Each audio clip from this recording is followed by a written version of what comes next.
नमस्कार, माझे नाव नेहा नरेंद्र कुलकर्णी, मुक्काम पोस्ट कळगाव, तालुका बुदरगड, जिल्हा कोल्हापूर. मला 7 वर्षापाठीमागे शुगर झालेली आहे. मी होमिओपॅथिक, ॲलोपॅथिक, इंग्लिश सर्व काही औषधं घेऊन बघितली, पण मला त्याचा काही गुण आला नाही. माझा HbA1c 12 पॉईंट होता. माझ्या उजव्या हाताच्या बोट दोन्ही आखडले गेलेली. डॉक्टरने मला सर्जरी करायला सांगितलेली, पण मी काय सर्जरी केली नाही.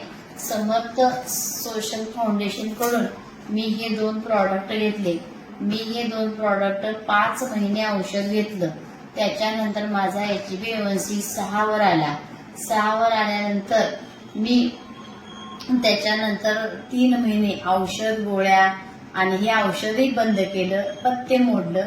त्यानंतर माझा HbA1c 5.4 आला. मला आता कुठल्याही औषधाची गरज नाही. माझ्या हातापायची जळजळ कमी आली. माझे सगळे झोप लागत नव्हती, मला झोप लागायला लागली, भूक लागायला लागली. तरी सर्व डायबेटिक पेशंटनी हे औषध घ्यावे.